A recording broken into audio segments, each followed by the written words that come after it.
এই সেই বুদ্ধিজীবী কবরস্থান। এখানে চিরনিদ্রায় শায়িত আছে অগণিত মানুষ।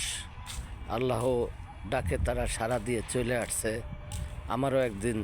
আমাদেরকেও একদিন চলে আসতে হবে। এই দুনিয়ার সব কিছু ছেড়ে আমরা একদিন এই জায়গায় আমরা চলে আসব। সবারই আসতে হবে। আজকে যারা শিশু, আগামী দিনে তারা যুবক, তারপরে হবে বৃদ্ধ।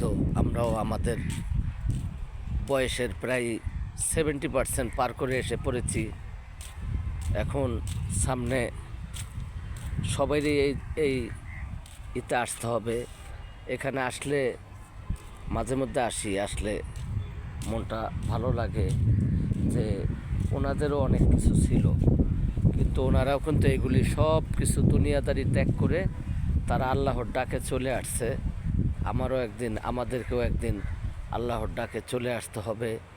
তাই আমরা দুনিয়াদারিতে যে যা কিছু আমার করি, এখান থেকে আমরা বের হয়ে আসি। আমরা একটু এই সমস্ত জায়গায় এসে দেখলেই মনটা জুড়ে যায় যে এনাদেরও অনেক কিছু ছিল, কিন্তু অনেক কিছুর মায়া ত্যাগ করে কিন্তু তারা আল্লাহর ডাকে চলে আসতে হয়েছে।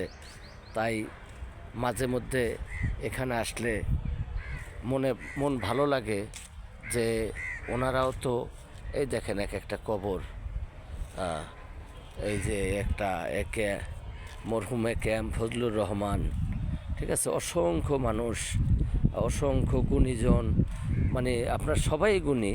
কেউ পৃথিবীতে নিয়ে আসে নাই, যার যার কর্মে সে, এটা আল্লাহ মাবুতেই জানে যে কার কর্মকে আল্লাহ গ্রহণ করছে, কাকে গ্রহণ করে নাই, এটা একমাত্র আল্লাহ পাকই জানে।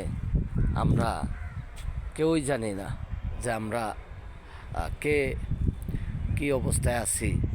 আমরা তো পাপে পাপে ভরে যাচ্ছি, কিন্তু পুণ্যটা আল্লাহর যে দেখা পথ, সেদিকে আমরা চলি না। আল্লাহ যেগুলি নিষেধ করছে আমরা বেশিরভাগই সেগুলি নিয়ে চর্চা করি।